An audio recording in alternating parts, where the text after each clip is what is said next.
Selamat siang pemirsa, sejumlah berita terkini yang menjadi sorotan akan kami sajikan untuk Anda. Bersama saya Indah Cahya dalam Breaking News, inilah berita selengkapnya.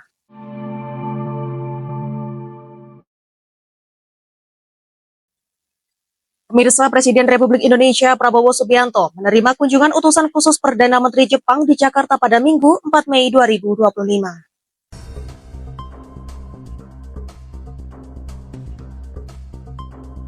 Presiden Republik Indonesia Prabowo Subianto menerima kunjungan utusan khusus Perdana Menteri Jepang, Fumio Kishida di kediamannya di Kartanegara, Jakarta pada Minggu 4 Mei 2025 malam.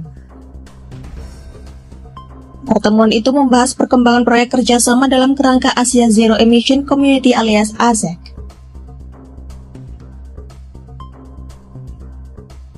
Bidang perekonomian Erlangga Hartanto menyampaikan saat ini Indonesia memiliki lebih dari 170 nota kesepahaman alias MOU dengan Jepang. Selain itu, Kishida yang juga mantan PM Jepang datang untuk menyampaikan surat PM Jepang Shigeru Ishiba kepada Prabowo.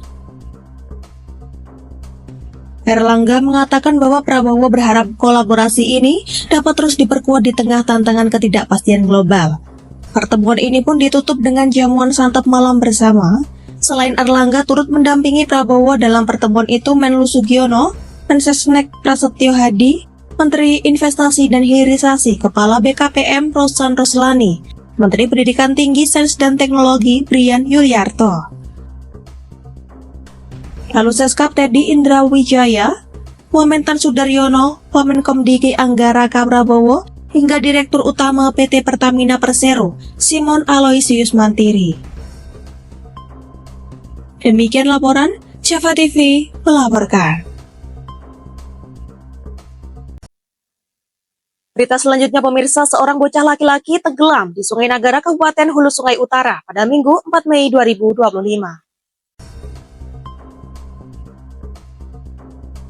Seorang bocah lelaki diduga tenggelam di Sungai Nagara, Kabupaten Hulu Sungai Utara pada Minggu 4 Mei 2025. Pada pukul 10.30 waktu Indonesia Tengah. Anggota pemadam kebakaran dan penyelamatan dari Dinas Satpol PP dan Damkar HSU Edi Saputra mengatakan, dari penggalian informasi di lapangan bahwa tenggelamnya bocah ini disaksikan warga Kota Raja, RT 3, Kecamatan Amuntai Selatan. Untuk memastikan keakuratan informasi ini, petugas Damkar kembali mencari saksi-saksi lain yang melihat korban mandi di sungai.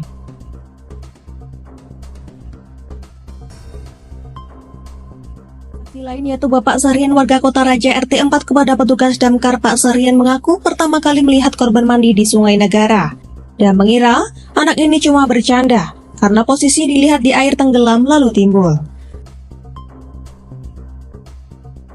Saksi lain juga menyatakan hal sama, dia bernama Ibu Rahimah warga Kota Raja RT 4 melihat anak tersebut dalam keadaan menyelam lalu timbul. Ibu Rahimah juga mengira anak-anak itu bermain karena posisi di air tidak menyangka bakal tenggelam.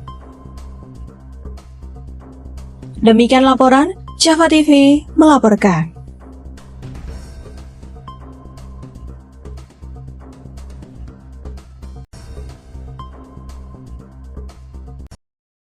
Masih di Breaking News pemirsa, sebanyak 750 dari 957 calon jemaah haji Kabupaten Mojokerto resmi diberangkatkan Bupati Mojokerto Muhammad Albara bersama Forkopimda menuju Asrama Haji Sukolilo, Surabaya pagi ini.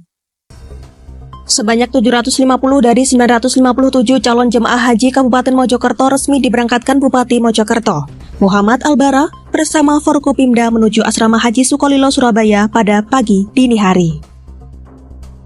Mereka tergabung di dua kelompok terbang penuh yang masing-masing diisi 376 CCH, yakni kloter 12 dan 13 embarkasi Surabaya. Setelah transit di asrama haji, ratusan CCH akan langsung diterbangkan menuju Madinah besok dini hari. Namun sebelum bisa terbang, kesehatan ratusan akan diperiksa lebih dahulu oleh petugas kantor kesehatan pelabuhan. Pemeriksaan ini wajib dijalani untuk memastikan kondisi mereka fit dan layak. Khususnya bagi CCH lansia dan risiko tinggi yang membutuhkan persiapan fisik yang ekstra. Sebab penerbangan ke Madinah membutuhkan waktu yang tak sedikit yakni 10 jam perjalanan. Hal ini yang perlu diperhatikan seluruh CJH agar ibadah rukun Islam kelimanya berjalan aman dan lancar. Sesuai jadwal, 957 CJH Kabupaten Bogor akan menjalankan ibadah rukun Islam kelimanya selama 40 hari atau sampai tiba di tanah air yang dijadwalkan pada 15 Juni nanti. Sebelum bertolak ke Tanah Suci, seluruh CJH telah melakoni serangkaian persiapan baik fisik maupun mental, termasuk kebutuhan dan peralatan ibadah selama di Tanah Suci yang sudah disiapkan oleh dalam koper dan tas. Kemarin, koper mereka telah disetorkan lebih dahulu di Mandua Soko. Sebelum dikumpulkan ke petugas, setiap koper ditimbang lebih dahulu. Hal ini untuk memastikan beban barang bawaan setiap CJH tidak melebihi batas, yakni maksimal 32 kg. Tidak sekedar dikumpulkan, sebagian besar CJH juga menandai kopernya dengan barang-barang unik yang digantungkan. Tujuannya tak lain untuk memudahkan mereka dalam mencari koper saat kedatangan di Tanah Suci. Barang-barang seperti boneka, gelas, bantal, hingga serok bambu atau sulet plastik tak luput dari gantungan koper. Hal ini mereka lakukan agar koper milik mereka tidak tertukar dengan CJH lain. Demikian laporan Java TV melaporkan. Berita selanjutnya pemirsa, Car Free Night di Kabupaten Lombok Barat berlangsung meriah. Puluhan tenan kuliner berjajar menyuguhkan aneka makanan dan minuman kepada para pengunjung malam, bebas kendaraan bermotor.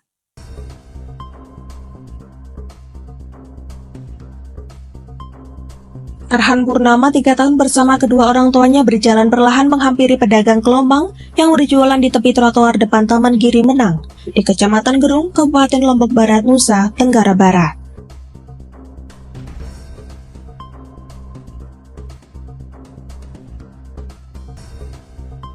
Sorot mata kecil itu tertuju pada kelombang atau umang-umang yang dibubuhi gincu, jingga, dan ungu.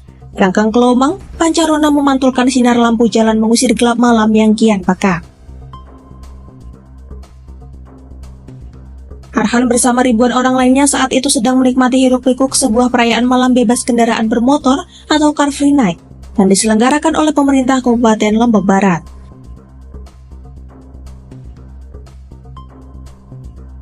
Taman Giri Menang yang familiar disebut Taman Kota Gerung yang berdiri atas lahan seluas 1,4 hektar berada di sebelah kanan depan kantor Bupati Lombok Barat. Taman ini menjadi pusat keramaian masyarakat setiap Sabtu malam. Puluhan tenan kuliner berjajar menyuguhkan aneka makanan dan minuman kepada para pengunjung malam, bebas kendaraan bermotor. Aroma wangi bakso bakar, sambal pelecing hingga telur gulung saling unjuk kekuatan memikat setiap calon konsumen agar mau membeli. Demikian laporan Java TV melaporkan.